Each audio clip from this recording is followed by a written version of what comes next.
So we are going to dive straight in. We're going to begin with the first panel in a couple of minutes. And it's a wonderful start because the topic is Indian dairy, what next? So I hope you have a wonderful session. I'm handing it over to the next MC for the day, Ms. Tanushree Bhaumik. And Om will be moderating the first panel. Good morning, everyone. A morning start in Delhi is not the easiest thing to do, especially on a weekend. So I'm especially thankful to all of the faces that I see here because I know how much of an effort and how much we are lucky to have so many people on a Saturday morning with us. Thank you all the speakers of the inaugural session.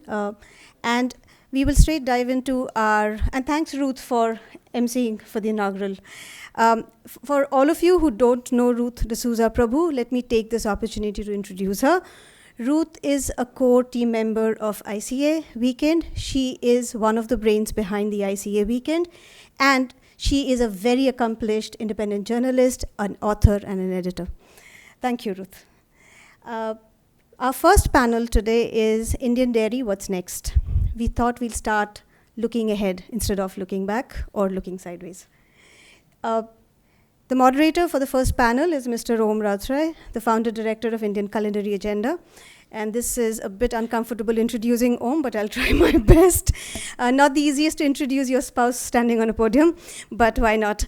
Om works at the cross-section of agriculture, food, and digital technologies. He writes on food, society, and politics.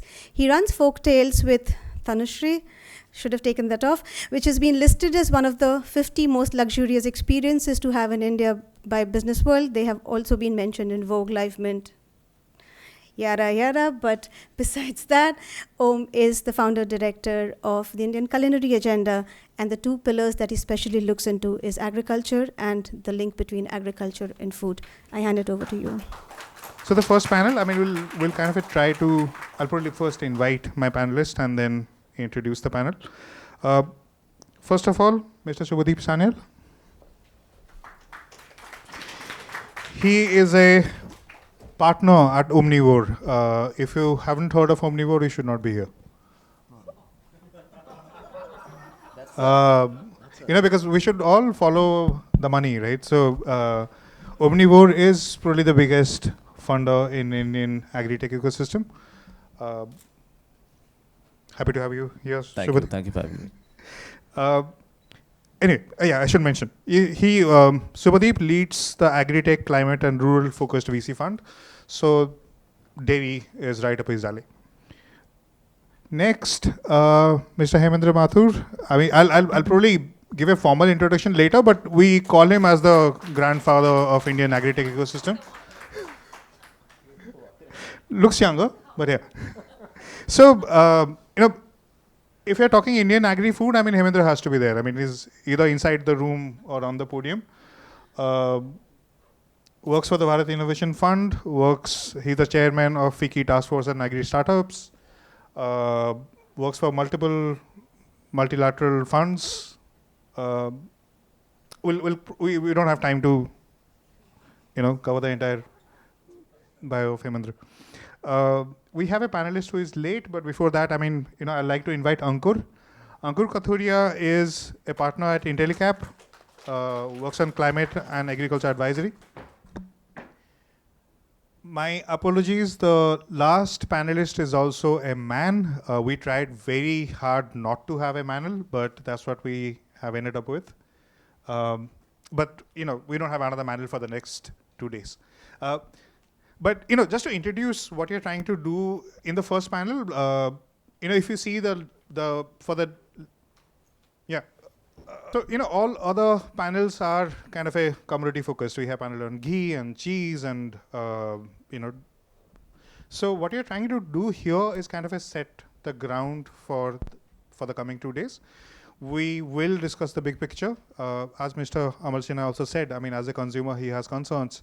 So what you're trying to do here is there hope? My co-panelists are the people who are kind of changing how that big picture looks.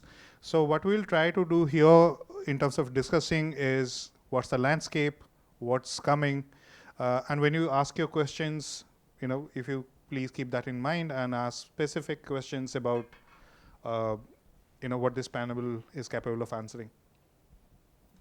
Right? So, as I said, started as a joke, but I think we'll just follow the money.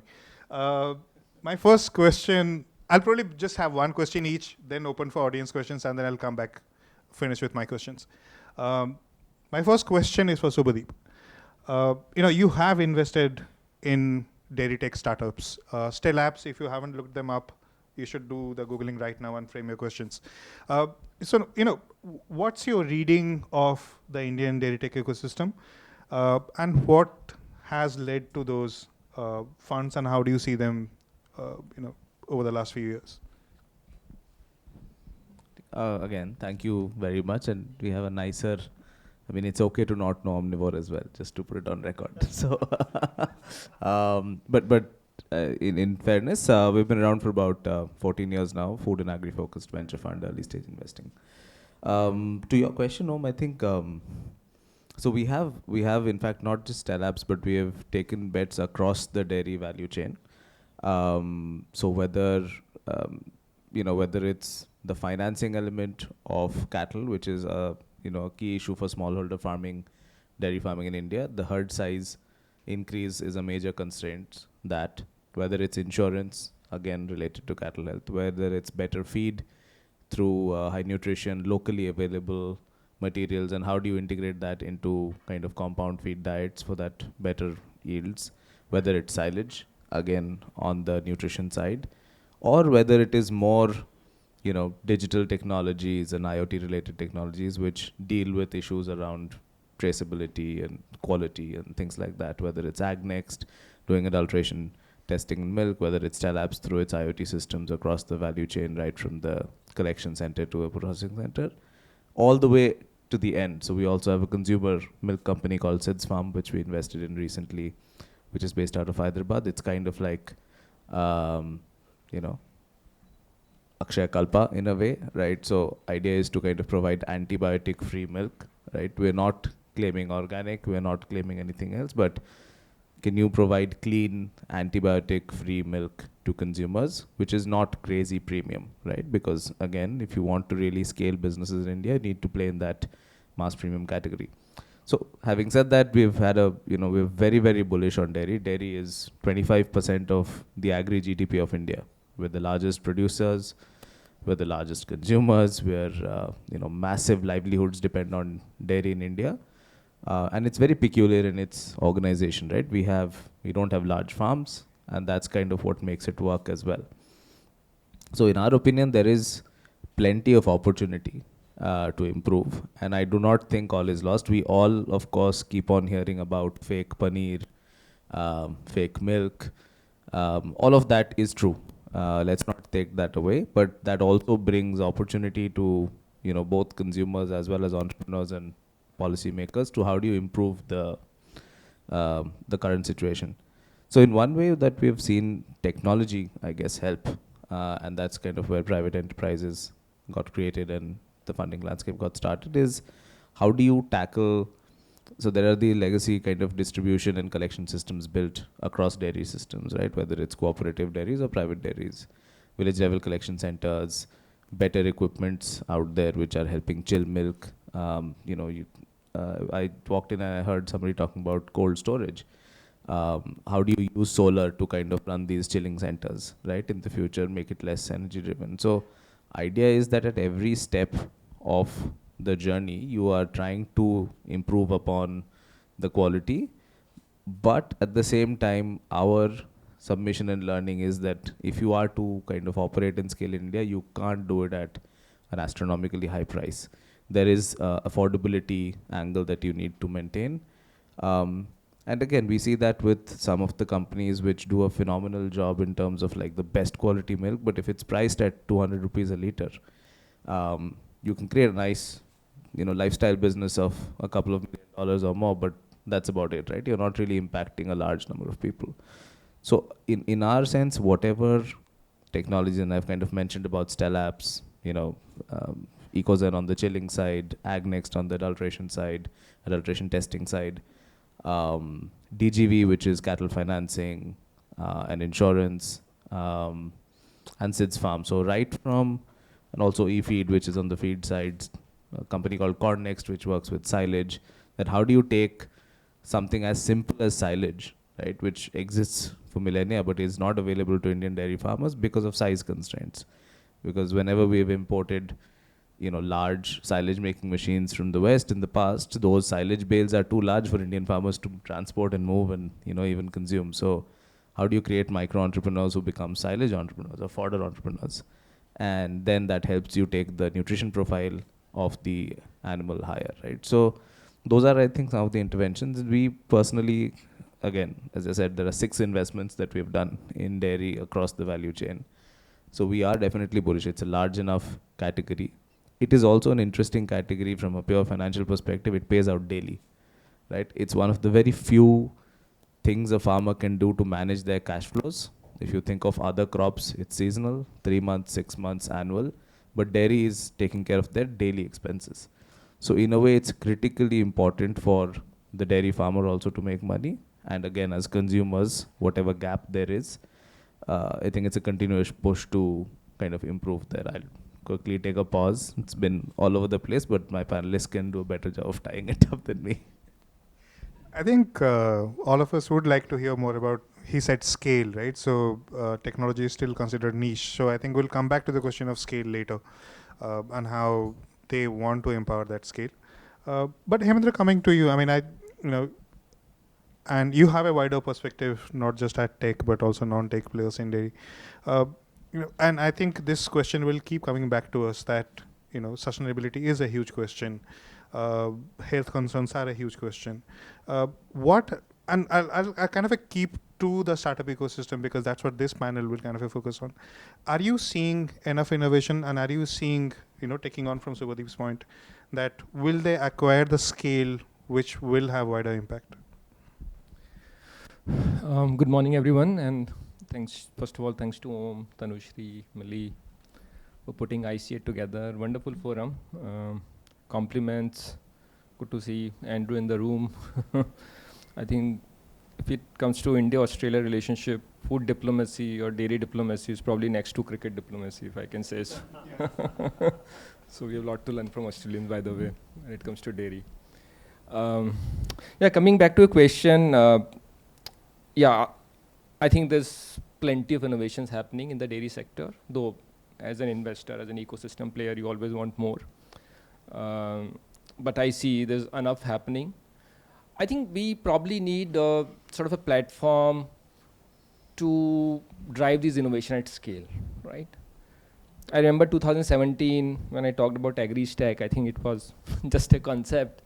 I think it took up 7-8 years to get there, where lots of work happening on the ground, literally. And I believe AgriStack could be one of those platforms which can really spur a lot of innovations among agri-tech startup. Thankfully, there's already many, but probably will make it more efficient, cost-effective, etc., with a lot of public digital platforms available. I think it's also time to think about dairy stack.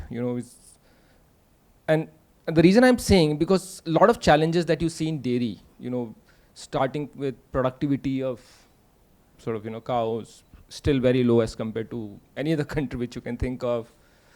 Lactation management. Typically, we lose 2 to 3 months every year because of poor management of lactation. And that is a function of inefficient artificial insemination, right? The figure I keep hearing, like only 30% of AI is successful. So that's, I think, not a great success rate in my opinion, right? Disease management, our ability to predict diseases and manage it more effectively, I think that can improve significantly. Quality, huge issue. I think if the first revolution, which is the white revolution, was about quantity of milk, as in making more and more milk available, I think the second phase of white revolution should be around quality, right? It's not just fat and SNF content, but the bacterial counts and a lot of other stuff. I'm not technically qualified to comment on that, but I think quality has to go up multiple times, and that's where you need to capture a lot of data on, there are areas in the country which are high on adulterants. start talking about it, I think half the crowd will stop drinking milk. So I won't get there. But yeah, it's very scary. Urea and liquid hydrogen and blah, blah, blah. But thankfully there are enough devices to measure, to figure it out, right? And it boils down to the question, who's going to pay for this innovation, right? And I think Subhadeep pointed out correctly, if you're selling milk 100, 200 rupees a liter, you're probably a $1 million company at best. But I think there are enough consumers, and I always say probably it's so, for a country of almost 140 crore people, you really can't have a black and white situation, right? I believe there are probably 15-20% consumers, which is a significant size of the population, is willing to pay some premium. The question is, can you build that trust with the consumer?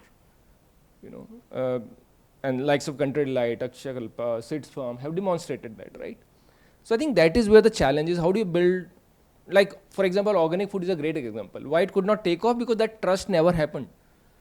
You know, those claims were never justified, and consumer ended up paying 2 times the price, etc.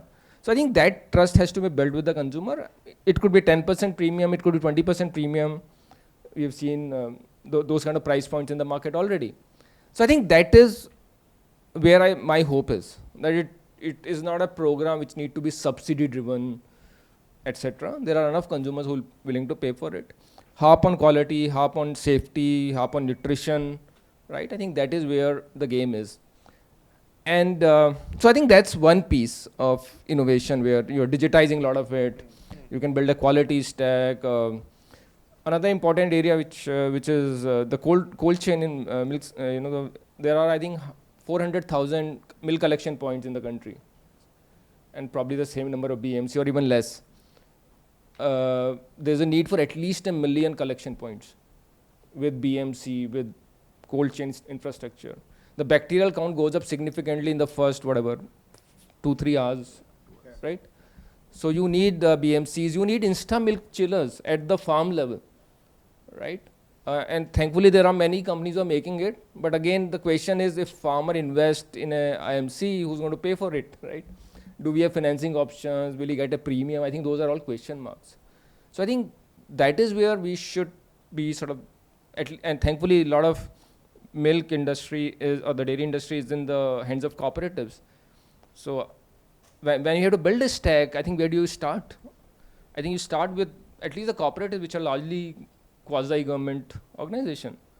So where your collection centers are, what is the quality of milk, what is the fat content, SNF content, number of farmers who are pouring, the milk pouring per day, the number of kettles sort of, associated with that milk center, the number of farmers, link farmer ID with the kettle ID and stuff like that. So I think that is where I believe government can do a lot. Thankfully, let's see how this agri stack pans out, but I think there is already a sense I see that let's start digitizing the milk supply chain, and hopefully a lot of these innovations which takes time to go to a certain scale probably can happen sooner than later. So I'll also pause here before going further. Sorry? So 2 points we'll come back to. One being scale, that do we understand the idea of scale? Because Indian context, we kind of Subhadeep will probably know better about it, that when we think of ROI and break even and scale, we probably skew the numbers. I mean, not misunderstand the numbers, because the size of the market kind of says that, what will be a decent size startup in any other country, we probably not think of them as a big one here. So is being $1 million company non-sustainable? Is it a bad idea? Maybe not, right? So no, I think it's like if you open one restaurant, it's profitable. You open 100, it makes losses, right? Yeah. So it's how do you scale sustainably and profitably? Yeah. So I don't think, and in fact there are a lot of micro dairies, by the way, in all parts of the country. Of course, Sid's Farm and Akshay Kalpa too, scaled up dairies. But I see mango dairies in Pilibhit, I see Gokrit in Bihar, I see Desimu somewhere in Bihar, Odisha and all that. So there are like hundreds of micro dairies coming up, and most of them are under $1 million, but they are sustaining. Yeah. And I think so I see that some sort of consolidation already happening.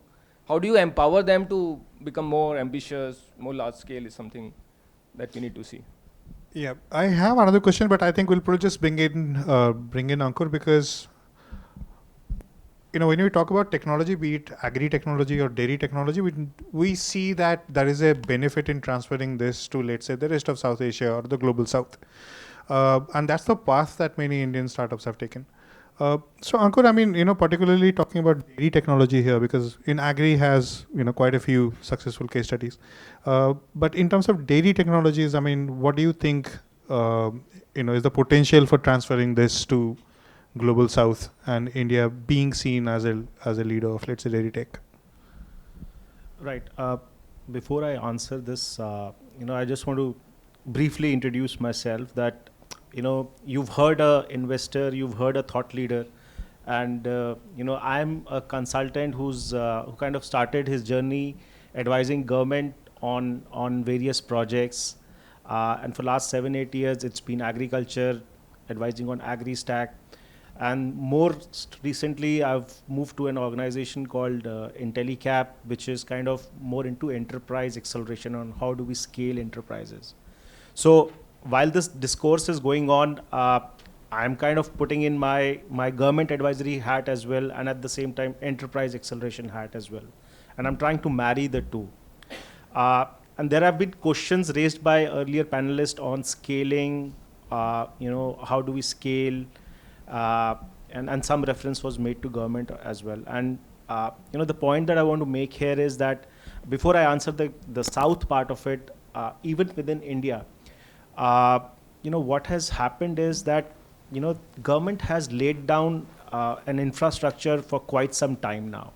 When I say quite some time, for last 20-25 years, government has been working on putting up this infrastructure. And when I say infrastructure, it's more of soft infrastructure as well.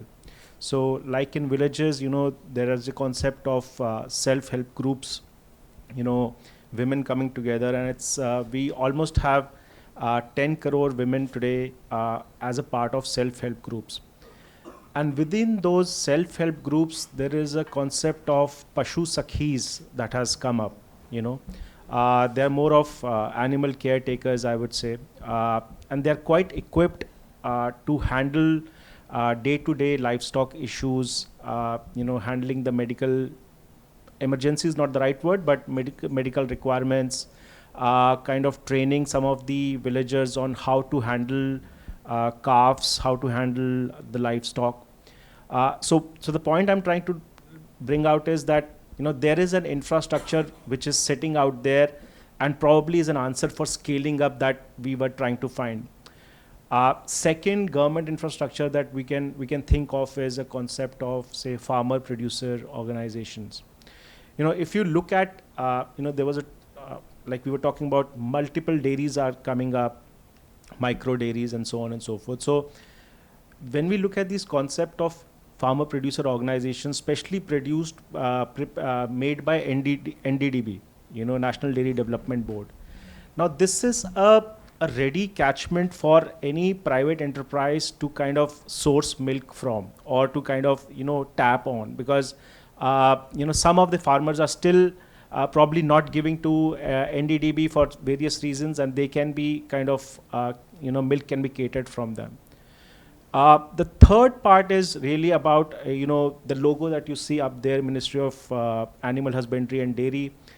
So they've kind of started a national animal disease control program, where they've kind of put geo tags or RFID tags, and the immunization of the dairy cattle, everything is kind of now getting digitized in India. So these are some of the soft infrastructure which is kind of sitting out there for the private enterprise to tap on and answer the questions that how do we bring down our cost? How do we reach scalability? It's about tapping onto these. And of course, tapping onto these is not is easier said than done. Means Hemendra just talked about DigiStack, and I was Dairy Stack, and I had an opportunity to work on Agri Stack as well. So I was also contemplating that, yes, this is a good idea probably. So within India, scaling, probably these are some of the answers, for the private sector enterprises, and there could be more. What I want to talk about when you talk about Global South, what I want to talk about is, a lot of this infrastructure and we know how it's done in India. Probably it was not done the best way the first time.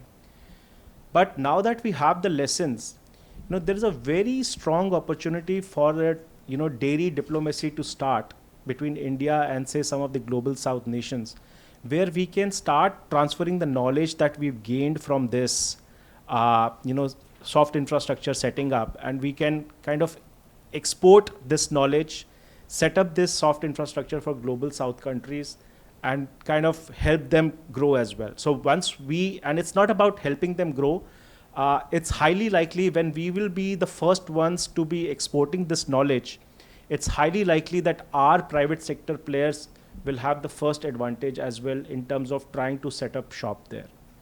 So a lot has been said about digitizing value chains and so on and so forth, IoT sensors, there are a lot of private players, tele apps and so on and so forth. So they could very well find a ready market outside of India as well, and this could very well promote the dairy diplomacy, which is one of the objectives of the ICA weekend this weekend. So I'll take a pause here. Thank you, Ankur.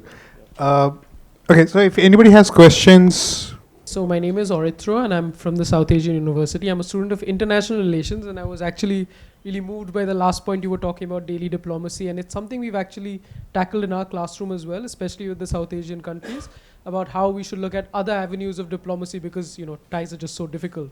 So I was just curious with think tanks such as ICA and other dairy think tanks. I just wanted to know more if there's been any ties with other NGOs and governmental organization in the dairy sector, any other sector, to promote such diplomatic ties informally. So yeah, much to my pleasure. There has been discussion forums that have already started. In fact, yesterday I was reading about a forum initiated by World Bank and kind of another associate organization being BRAC. BRAC. They have kind of initiated this program, and there was a session in Africa, in Rwanda, in Kigali, on how to transfer some of the local SHG networks, or how to transfer that knowledge of setting up local self-help group networks in Rwanda. So this is one that I know of, but I'm sure there is already a start that has happened in this direction. Vinayak, your question first. Yes. First of all, thank you so much for a very informative round. And I was just looking at the data and I just saw that, sorry, am I audible? Yeah. And this is for the panel across, and people can answer that. According to the press information, India, 3 years ago, we became the largest producer of milk, which is roughly 23% globally. We were speaking about the months that we lose across a year when we're producing milk, which is that you mentioned lactation management, disease control. We roughly lose about 2 to 3 months. Assuming that we lose 2 to 3 months of milk production, which is huge, and the disease that happens, I'm wondering that what is the word on the floor for the 3 sort of commercial giants, which is Amul, Nandini from the Karnataka Milk Foundation, and Mother Dairy? Have they not, at this point, with the scale, with the dairy with the farm animals that they have, not identified the amount of diseases that are controlled, assuming that they're giving a similar diet across the year and then year on year for decades? Have they not identified this problem and not scaling production that well? Do they also face it, being this big and this large in the industry? No, I think your question is absolutely right. First of all these Amuls and Mother Dairies, Nandanis of the world have done a great job, getting where we are. I think the focus largely has been to build enough demand, So I think most of the dairies, in my opinion, in India, including the private sector dairies, have really done a great job from procurement to processing to production to distribution. I think what we are talking is really farm level interventions, right? I think that's where of course these dairies will do whatever they can, I'm sure. But I think that's where the entrepreneurship and innovators come into picture, How do you make that happen, right? And I'm sure a lot of these large dairies will lap onto it. But we need enough POCs of that, right? I think Subhadeep can also talk about, for example, There's an innovation called digital artificial insemination gun. So sitting remotely, you can figure out, you can actually see whether AI is done properly or not. There's a camera attached to that AI gun, and I can be sitting anywhere, and I can tell the AI worker, hey, something is wrong, or you're doing, So I think those kind of innovations, there's a innovation called semen thawing machine. I think for semen to be effective, it has to go at a certain temperature. Even if it is plus minus 2 degrees, I think the efficacy comes down drastically down. So I think all these innovations are now there, thanks to whatever the innovation ecosystem in India, where they can drive and hope. Ultimately, it's all about collaborations. Whether Amul wants to come in, I think Amul and Mother Days are great in terms of what they have built and the credibility they have with the farmers, all said and done. So I think ultimately, if this innovation has to scale, it has to be partnership-led. I don't think innovators have in them to really. Probably they will do one district, 10,000 cows, but you want to get to million cows, 5 million cows, multiple states. These partnerships will become more and more critical. Maybe one more point is that we often and just imagine the size and scale of Amul today, right? Amul is a marketing company with a very strong backward integration of cooperatives, which feeds into the marketing ecosystem, right? So Amul is a brand. So that is kind of their strength. That trust that they've built with both consumers and farmers is basically their strength. R&D around newer innovation is not their strength, right? So if you, let's say, I'll give a completely different example. Mahindra tractors, world's largest tractor manufacturer, coming from India. Fantastic distribution, lot of trust with farmers. But is it the best cutting edge in terms of new technologies? No, they will depend on smaller, nimbler companies to kind of do that. And then you kind of come and co-partner, distribute with Mahindra, co-build with Mahindra to reach more people. The same analogy exists in dairy also. All the names and many more. Every region in India has a very strong local cooperative dairy which has been built over the last 30, 40 years. Idea is how do you take those to the next level, because the problems they identify, I don't think they have the bandwidth structurally to really address those issues. They would rather say that, okay, if you're doing it, just like, you mentioned about artificial insemination, the straws, the quality of the straws, the semen straws, very simple problem, right, to solve for.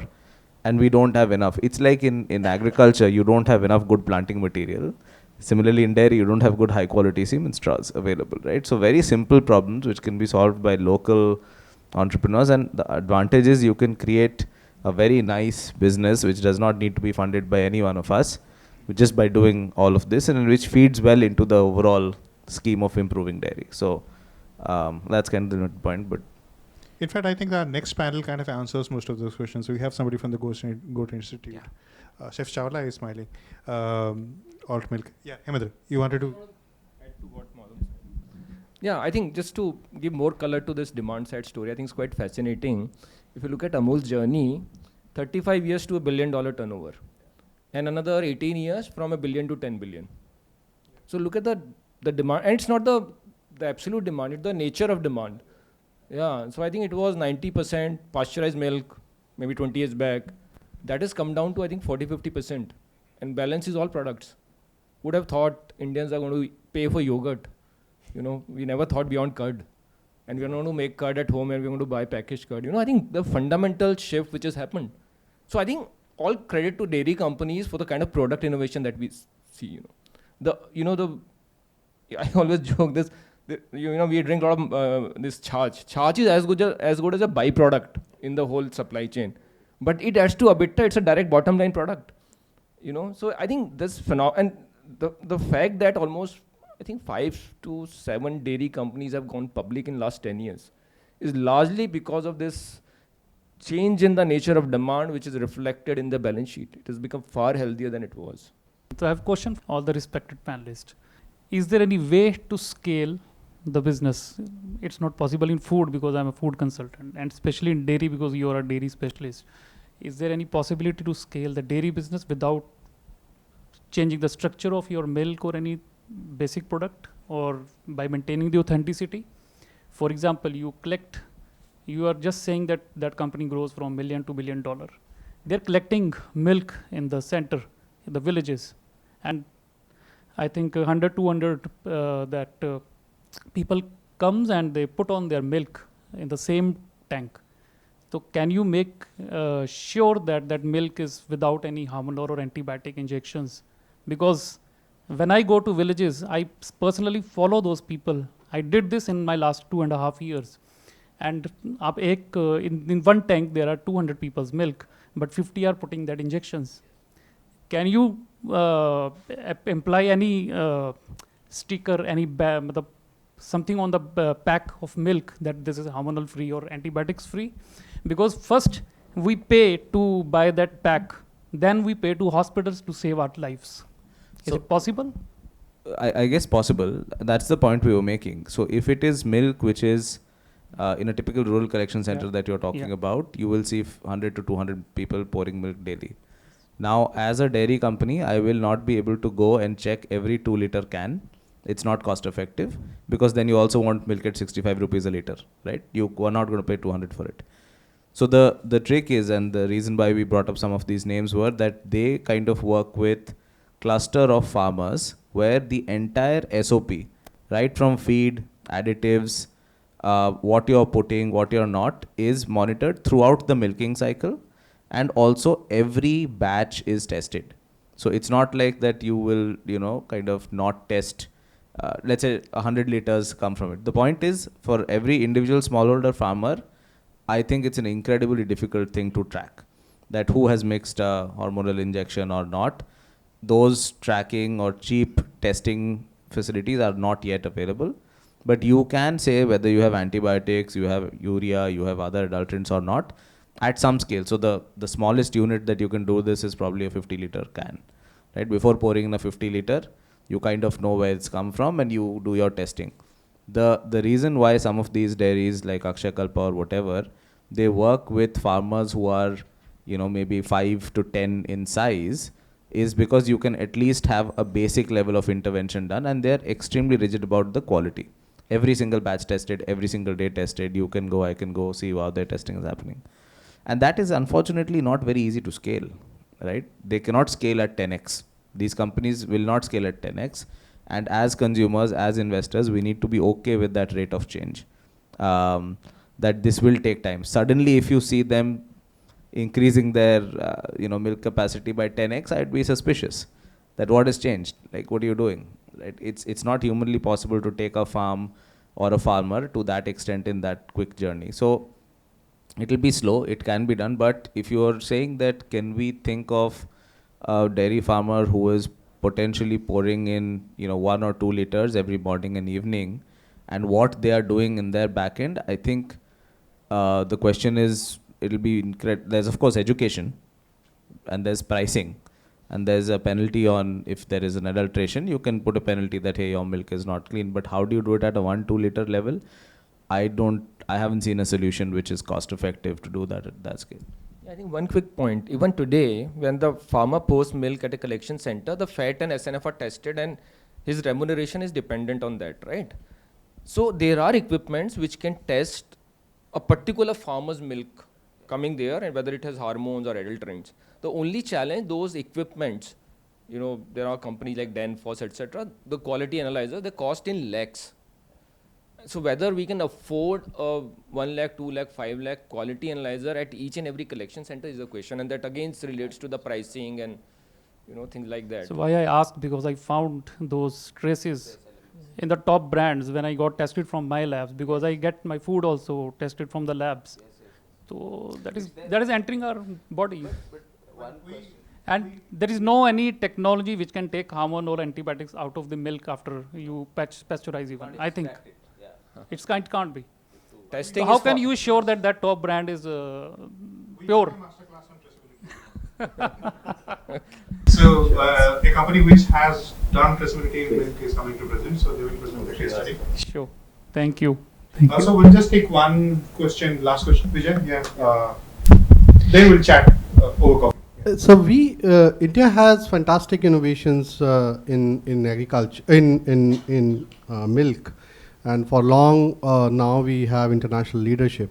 But why aren't we able to export the models of our either supply chain or technology or anything else to countries where actually we can have leadership like Africa, in other countries where we can bring those leadership there. And we have international companies in milk also. I don't know if there are hardly any examples of that. Probably one as an investors as well as that. What is your reaction to that? Yeah, I'm not sure whether you were there in the room earlier when we were when I spoke. So I was talking exactly about this concept that in India we have done very well, or the government has done very well in terms of setting up the rural infrastructure, like the self-help groups that we have, and coming out of those self-help group is the Pashu Sakhi concept, which kind of takes care of the say the livestock. Then there is a concept of FPOs, which becomes a ready access for some of these private dairy players to kind of source milk from. So all of these is there in India, and now the question is, can we take it to other countries? The answer is yes. The question is, have we done it? I sitting here, we have done something similar in agriculture, and we are kind of running that platform, and we are kind of making sure that some of the agri-techs are able to scale in African nation. What I also spoke about earlier is that there is a G2G diplomacy that's needed, and there was a question, follow-on question raised by one of the audience members that is it happening? The answer is yes. Even last week there was a World Bank organized session. BRAC was also a part of that, where the learnings of how the self-help groups in India have been set up, so that can be exported to other African nations, can be done. So there was, I think, Tamil Nadu's self-help group, and if memory serves me right, Odisha as well. So the point is, there is already effort that started happening. So government diplomacy will allow the ground for that larger infrastructure to be in place. And once that so I'm not saying do that first and then the private sector goes. I'm saying that starts, as well as the private sector can also, start penetrating into the African markets. Yeah. But yeah, when the four people said yes, I know we could talk all day. But then, we have a timeline to meet. So any more comments, any more questions? I mean, they are here, they will be here for coffee, we'll have a chat.